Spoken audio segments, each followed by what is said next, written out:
I have been extremely honored to speak last and to thank the head of public service for his humility and support as we move forward. Hands-on head of public service and has been very helpful in working with us. Principal Secretary. And I find a lot of... he's not just the head of public service, he's my friend. And because of that friendship, and I want to say here, and I will repeat, his Samoei Ruto has done 2 years under very difficult circumstances. There are many critics who want to judge him with the entire terms of past presidents. But as a matter of fact, if you take 2 years of every president when they came to office, His Excellency William Ruto has done extremely well in 2 years. In 2 years has done extremely well. I have also never seen us in ticking every line of this man. You know, you people don't know. Go and pick Kenya Kwanza manifesto and tell us where the president. Pick the manifesto. He preached about universal health care. He pushed it even with the greatest opposition, especially for those, especially religious clinics. They were not accounting as they were supposed to be. He stood firm. In the housing project, he preached for many years, he stood firm. Of living, the cost of unga coming down,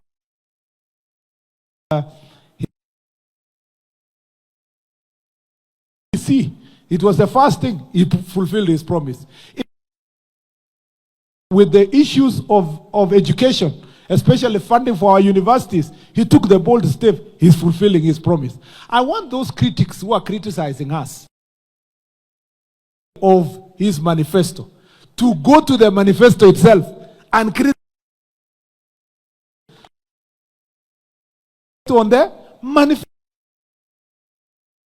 Is back to a path of growth, and the trajectory we are taking is going to make this country great. The only mistake perhaps is for extending a hand of brotherhood and friendship to the opposition side and telling them we can still have opposition for working together as a team and as a family. If he is guilty, he is only guilty for that. For holding the hand of former Prime Minister, for calling many people who criticized and fought him and accommodating them in government, he is guilty as charged. But in terms of his manifesto diligence, he has been very diligent. That hand of friendship is not going to end with... The president is going to reach out to everybody across the country. Even our former Vice President Kalonzo is welcome to work with the president.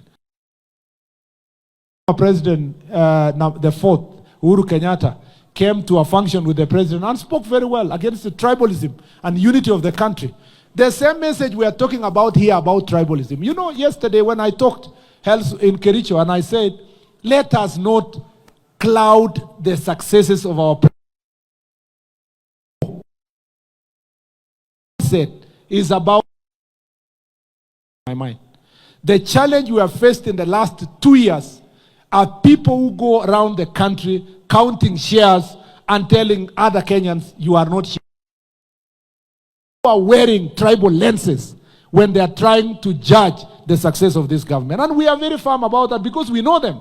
They are not strangers. We know them. We know where they come from. And we know them because of their fruits. We are saying as a government, we are ready for criticism. But pick our manifesto, pick the things we promised, criticize us on those things, help us also on those things, and let's work together to make sure that this country becomes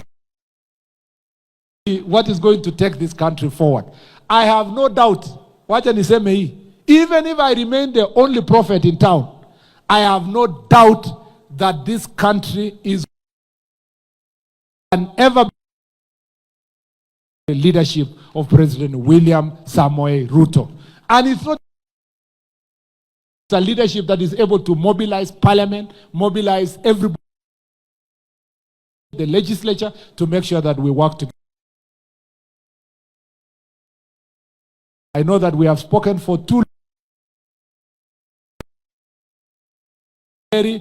Baraka za Mwenyezi Mungu, na tushikane namna hii, tutabadilisha nchi yetu iwende ikasonga mbele. Asanteni sana na Mungu awabariki.